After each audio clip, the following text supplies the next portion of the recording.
welcome Jack Ma. Thank you. Thank you. Thank you. We've all become very cognizant of Jack and his story.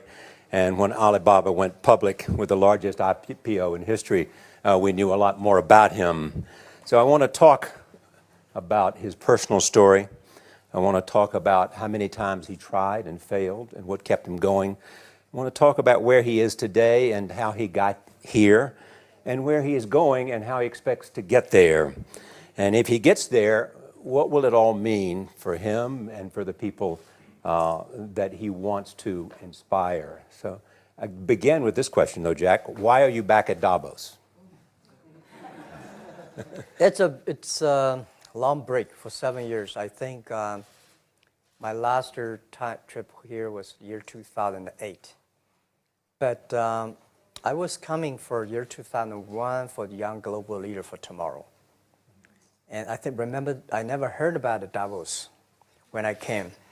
But when I came, in the Switzerland, so many young people demonstrate. It was such a horrible thing that and I asked them, why did they do it? They say, anti-globalization. And I say, why? Globalization is a great thing. Why people don't like it?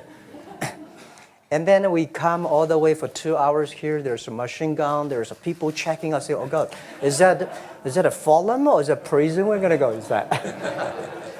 But when I joined the forum at the Young Global Leader, I was thrilled by so many ideas. For the first 3-4 years, I learned what does the globalization mean? What does the corporate citizenship mean? What about social responsibility mean? All these new ideas, and I see so many great leaders talking about leadership, and I benefit a lot. And the year 2008 and 2009, when the financial crisis came, I think it's better go back to work, because we can never win the world by talking. So we go back, spend 7 years. Now I come back, I think it's time to do something return. Because I learned so much. Let's talk 12 about years that. ago. So why I should not talking to the young global leader of today, sharing with them how we've gone through. Okay. So that was the thing. Let's start with where you are today. Just how big is Alibaba? How many people come every day? How many people come in a week? How fast is it growing? Yeah, we have over 100 million buyers visiting our site, shopping our site every day. And we created 100 million every day. We created 14 million jobs for China, directly and indirectly. And we grow from 18 people to 30,000 people, 18 people in my apartment, to now we have 4 big campus. Compared to 15 years ago, we were big. But compared to 15 years later, we're still a baby. How big will you be 15 years from now? I think 15 years ago, I told my team that 15 years, in the past 15 years, we grow from nothing to this size. And 15 years later, I want people to know about Alibaba, know Taobao, because it's already everywhere. I want 15 years ago when we talk about what is e-commerce, why small business can using this e-commerce, this internet, can do business across the nation. And I hope 15 years later, people forget about e-commerce because they think it's like electricity. Nobody thinks it's a high tech today. Now, this is something that I don't want 15 years later, we still walk on the street talking about why and how e-commerce can help people. Talk about the IPO. Did it exceed your expectations? Well, it's a pretty small IPO, 250. Yes. Yeah. The largest IPO in the history of Wall Street. We raised. And number 2 was a Chinese bank. Thank you. I remember year 2001. We went to raise some 5 million, 3 million venture capitalist dollars in the USA, and got rejected. And I say we come back raising a little bit more. But I think, what we think more about is for $25 billion, how we can spend the money efficiently, because this is not the money, this is the trust from the world, the trust from those people. They want you to do better jobs, to help more people.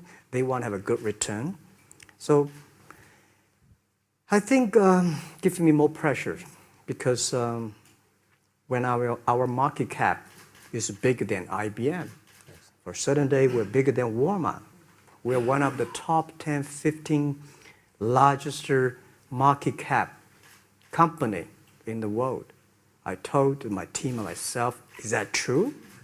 We're not that good.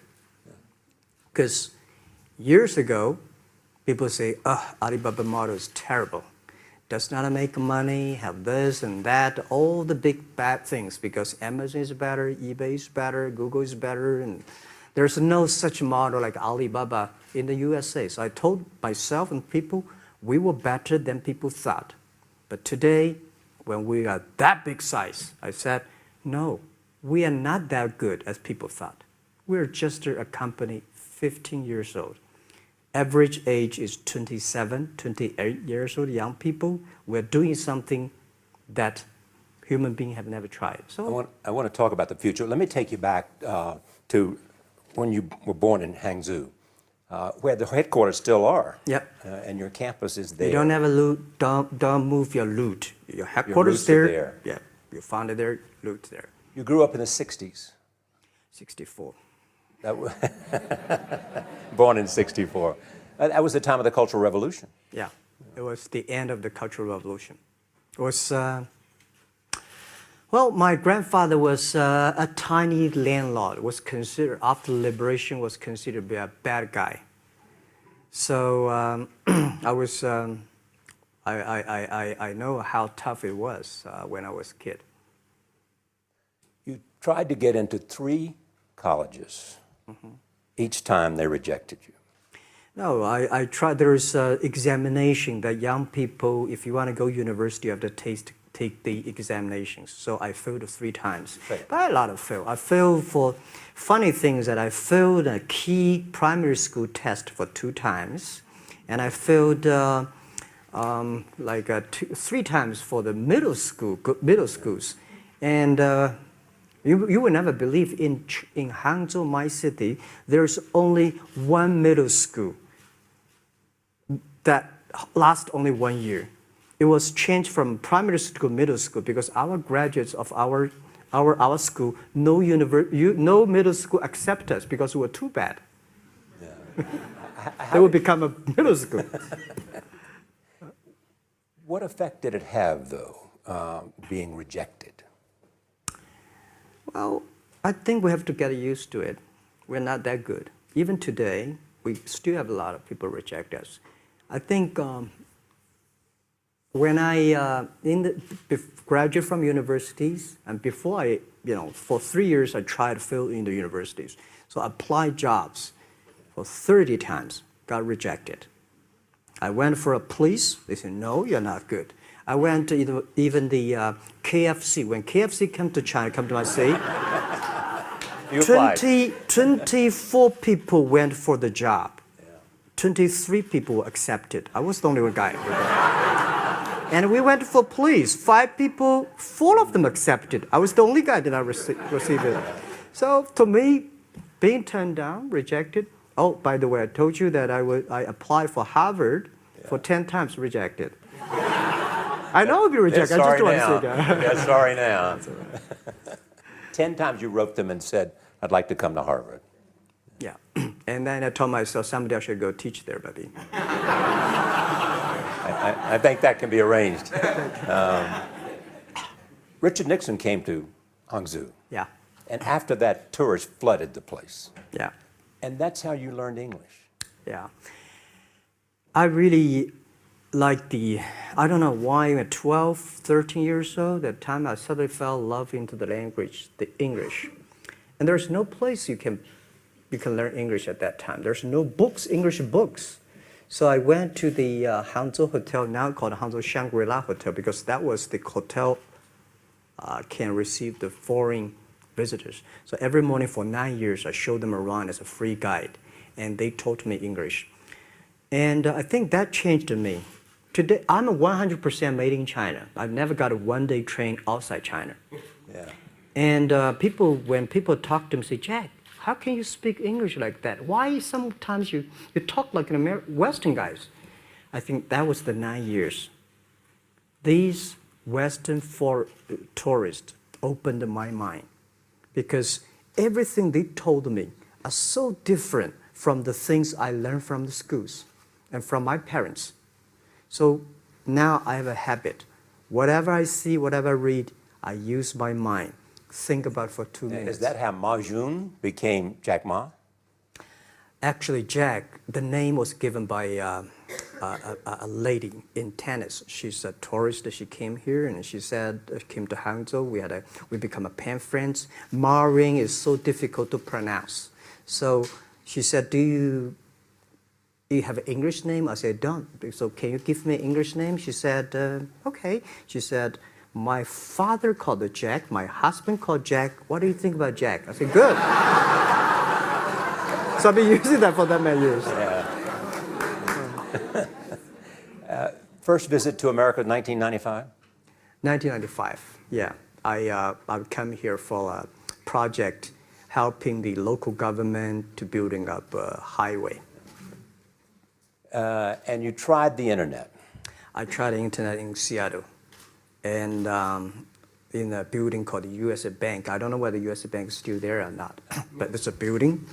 And my friend opened a small office, which is like only 10% bigger than this room. And there are a lot of computers in there. And he said, Jack, this is internet. I asked, what is internet? He said, search whatever you want. At that time, they used Mosaic, very slow, right? Yeah. And I said, I don't use it. I don't want to type because computer is so expensive in China. If I destroy it, yes, I cannot pay. He said, just to search it. So I searched the first word, beer. I don't know why, because it's easy to spell, baby. And I see beers from Germany, beers from USA, beers from Japan, but there's no beer from China. And I say, okay, type the second word is China. No data. Nothing. Nothing. And I said, 1995. 1995. No data about China. So I talked to my friend. Why not make something about China? So we made a small, very ugly-looking page called China. It's something like I did a translation agency. We listed on there. It was so shocking. We launched at 9:40 in the morning. 12:30, I got a phone call from my friend. He said, Jack, you got 5 emails. I said, what is email? And they say, these are the things. So people so excited. Where are you? This is the first time I see a Chinese website on that. How can we can we do something together? So I think this is something interesting. So we should do it. Why did you call it Alibaba? Alibaba? Well, when I started, I think internet is global. We should have a global name. And a name that, interesting, like at that time, the best name is Yahoo. Right? So I've been thinking for many days, suddenly thinking Alibaba is a good name. So I happened to be in San Francisco that day. I did have a lunch, and the waitress came. I asked her, do you know about Alibaba? She said, yes. I said, what is Alibaba? She said, Open Sesame. Good. So I went on the street, asked about 10, 20 people. They all know about Alibaba, 40 Thieves, and Open Sesame. And I think this is a good name. And start with A. Whatever you talk about, Alibaba is always top. You have said before that in creating Alibaba, you had to create trust. Yeah. Because people in China were used to face-to-face. Yeah. How did you create trust?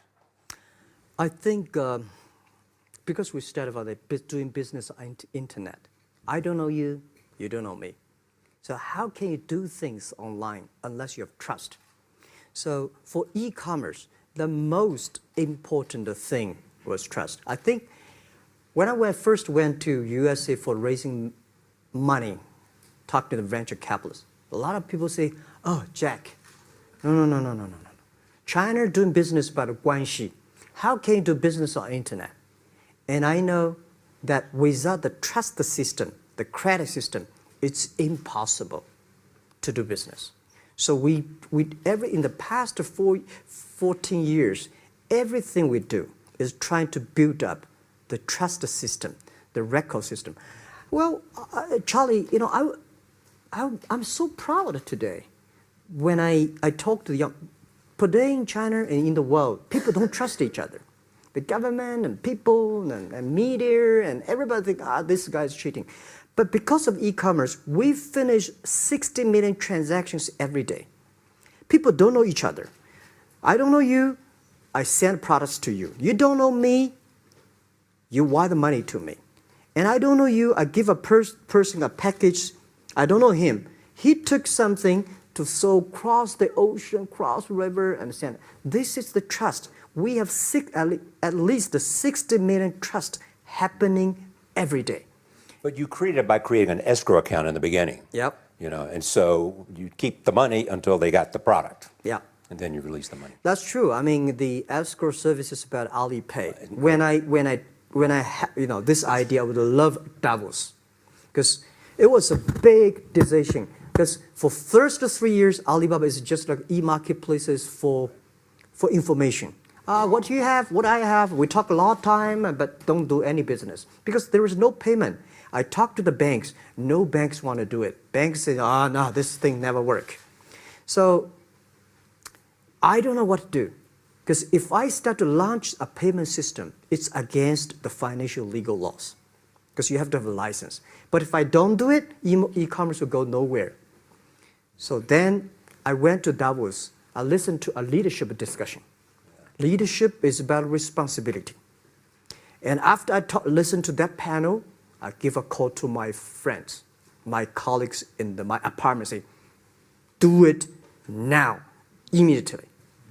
If something wrong, the government not happy about that, if one body has to go to the prison, Jack might go to the prison. Because it is so important for China, for the world, to build up the trust system.